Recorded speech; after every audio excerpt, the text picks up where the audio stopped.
প্রথমবারের মতো টি-20 বিশ্বকাপে খেলতে নেমেছেন রিশাদ হোসেন। বিশ্বমঞ্চে প্রথম খেলতে নেমে স্বাভাবিকভাবেই একটু নার্ভাস থাকার কথা ছিলেন বাংলাদেশি লেগ স্পিনারের, কিন্তু ম্যাচ শেষে ভিন্ন কিছু জানিয়েছেন রিশাদ। বই নিয়ে কোনো বোলিং করেননি বলে জানিয়েছেন রিশাদ যে ভুল বলেননি তার প্রমাণ পাওয়া গেছে শ্রীলঙ্কার বিপক্ষে ম্যাচে। প্রথম ম্যাচ খেলতে নেমেই বাজিমাত করেছেন তিনি।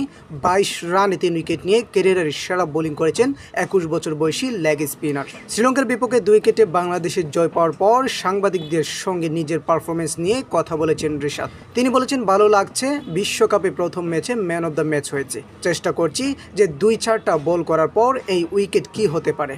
প্রথমবার বোলিং করতে নেমে নার্ভাস ছিলেন কিনা এই প্রশ্নের জবাবে রিশাদ বলেন, আমি বই নিয়ে বোলিং করি না, চেষ্টা করছি বোলিংয়ে এলে যেন দলকে উইকেট এনে দিতে পারি। উইকেট এনে দিলে খেলার মোড় পরিবর্তন হবে।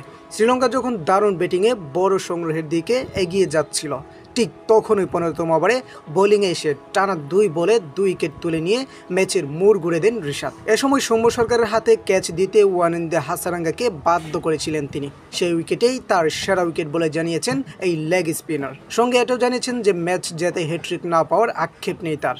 রিশাদ বলেছেন, স্লিপে যেটা ক্যাচ হয়েছে বেশি আনন্দ দিয়েছে, কোনো কিছু নিয়ে আক্ষেপ না করাই ভালো। দুর্দান্ত বোলিং করে ম্যাচ সেরাও হয়েছেন রিশাদ। বিশ্বকাপে অভিষেক ম্যাচ খেলতে নেমেই এমন পুরস্কারের আনন্দ দ্বিগুণ হয়েছে বাংলাদেশ ম্যাচ জেতায়, তাই আজকের দিনটা উপভোগ করেই কাটাতে চান তিনি। 21 বছর বয়সী লেগ স্পিনার বলেছেন, আজকের দিনটা এনজয় করি, তারপর দেখা যাবে ইনশাআল্লাহ।